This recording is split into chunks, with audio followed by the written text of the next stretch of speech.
All right. Hello, and welcome to another episode of the Elevated Marketing Podcast.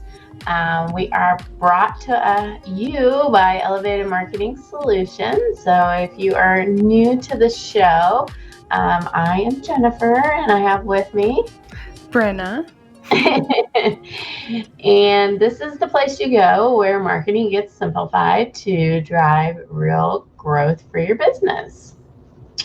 On today's show, we are going to cover cross selling and upselling, and a little bit of, having leads to loyalty where you have existing clients and you are looking to introduce other services that you offer to them. And we're going to talk about some marketing strategies for how you can do that.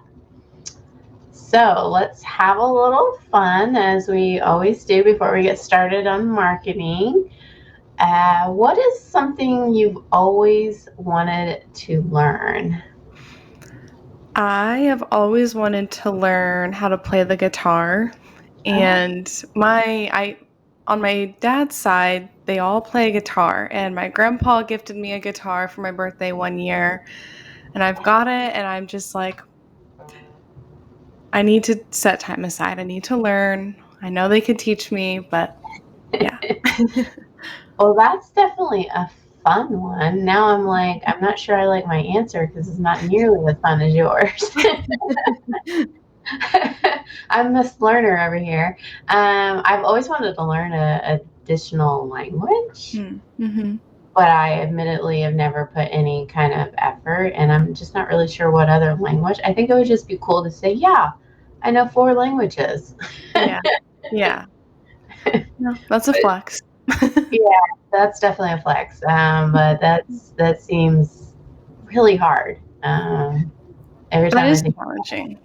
yeah, and I'm like, well, what would I want to learn? And maybe I need to match it up with my traveling adventures. Like, where am I going to go where I need to know another language? True.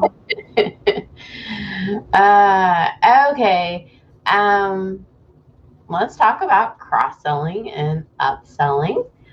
And just to kind of set the stage, I think, Brenna, you talked about pre-show how it made you think of a certain industry, but we're actually thinking of another one. Mhm. Yeah. Yeah. No, it's true. When I hear the words cross-selling and upselling, I think a lot about e-commerce, but it all stands to be true with even service industries and leads. Um, and so just kind of flipping that mindset, and I think it's an interesting perspective to kind of bring to the table. Yeah, for sure. And the reason I think you think about that is because when you're, at a shopping cart or something, you're like adding things to cart or trying to get people to check out. But and the same thing if you're in a lead generation business, you might have done what most people in sales might call a foot in the door, where you've got a current client that is doing one service with you and you're trying to cross sell, upsell, and sometimes just keep them coming back for the same service. So there's some industries, let's say in healthcare, that we work with a lot, where doctors' offices, they need to continually have their clients come back visit after visit, and so there's ways to make sure that that does happen. Mm-hmm. I think it all starts with providing a great experience, customer, patient experience. I Yeah. mean, they're not happy when they leave. Probably not going to see them again. Yeah. So, Yeah, I think of the same thing in service-based industries like heating and air, or even if you're a painting contractor or a fencing contractor, just if you don't provide a really great customer service, they are not going to recommend you, and they are not going to come back for any kind of other services that you might recommend. And so you really got to nail that down on what is a great customer experience with you and what do you need to train your people who interact with Mm-hmm. clients to ensure there is a wonderful customer experience. Yeah. And you kind of hit on it too, but asking for that feedback is really important to get that perspective from who you're trying to build this loyalty with. Uh, And yeah, go ahead. well, no, I mean, reviews are great for your Mhm. marketing. Well, it's testimonials are great for your marketing, and it should be a red flag for you if you're having a hard time getting reviews or testimonials. Mhm. That might be an indication that your customer experience is not so great. Mhm. That's If, so true. mhm.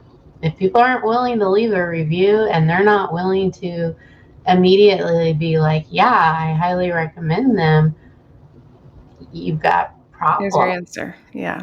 Yeah, yeah. Or if you ask for a review and somebody is unwilling, not responding, they might just be nice people and they just don't want to tell you that they didn't have a great experience. Mhm. They would rather just not say anything at all. And so you need to like be cued into that. So I think conducting regular reviews of people that you work with, your clients, Mhm. or customers, just doing spot checking of yourself, especially if it's coming from like the owner of the company, like, and you're just calling to check in and discuss maybe their current services or assess their satisfaction. Or if you're an account manager, like having somebody that regularly kind of checks in with your clients and proactively are looking for that, but they are also proactively looking for opportunities to cross sell and Mhm. upsell other services you have. Yeah, yeah. And conducting those reviews and those check-ins definitely plays into leveraging that information to kind of personalize your next steps with this customer or patient, whoever it may be, wherever your lead is, Yeah. you can definitely personalize that. Well, and I think that's where a good CRM comes in. Mhm. So, client relationship management system, that's what that is. Yeah. And if you're keeping tabs on, you know, what clients have with you and you're checking in with them and you're trying to have those conversations, it needs to be regularly scheduled to kind of check in. And if you're not regularly checking in on your clients and random checking, then that's where you're Mhm. missing opportunities to cross sell, to upsell, and to also make sure you have a good Mhm. customer experience. Yeah, yeah. This also makes me think of email marketing, which we Oh yeah. know I love. But I mean, even a simple reminder of, "Hey, how you doing?" That can be enough to kind of get them back into your realm and thinking of you. But also, say you're an HVAC contractor and it's coming up on a year mark since their last maintenance. Well, send them a reminder. Get them back in for another appointment. And email marketing is a great way to kind of leverage that and use that to your advantage in order to check back in with them, get them back in the door, and yeah. Well, you just described creating segments Mhm. and your email marketing. You could also segment your marketing by, well, this person normally buys HVAC from me, but they have never done electrical work with me, Mhm. so maybe you have that segmented list, and so you send the list to them to let them know that, hey, we also do electrical, because they just might not be aware. Yeah, That would be a great communication. I agree. Yeah. um I think another way to have opportunities for cross-selling and upselling is client education programs. So what that can kind of entail is that you're doing webinars, you're doing workshops, you are just providing informational content, i.e., what are we doing on this show? Yep. So that people understand like different types of marketing. And just being that resource, that could be blog posts, that could be Organic social media. yeah, it could be guides, it could be infographics, it just trying to help people. Mhm. I think it's especially really related to service industries and different seasonal needs. Yeah. Say you're an eye doctor and spring break is coming up. Well, what kind of informational content can you put out to help not only your current patients, but maybe prospective patients as well? Exactly. Like they might not realize that they have eye problems with like digital eye strain. They might not even Mhm. realize that staring at their computer, is hurting their eyes and they need blue blockers and it's just helpful information. You're not trying to sell. You're just like, oh, by the way, that's why your eyes hurt. Yeah. Yeah. Yeah. So, retargeting strategies. So I do consider email marketing part of retargeting, but all the ad platforms have the capability to do retargeting. So if Mhm. you have people who have been to your website before, whether or not they're an existing client or not an existing client, you can retarget them and showcase some of all the services that you offer. Um, if they've or you could upload a specific list if you're a larger company. Now keep in mind you're going to need roughly about 1,000 emails for that to even be able to do that, so you need to be a Yeah. pretty large company with at least 1,000 current clients. But you could also run ads just to current clients that kind of talk about all the other services that you offer. Mhm. I think that, especially with retargeting, that maybe kind of plays into creating some sort of exclusive access to something, or maybe it's an exclusive promotion, especially for maybe your existing customers. If, say, I don't know, they come in for their annual eye exam, they'll get 10% off eyeglasses or something like that. Yep. Yeah.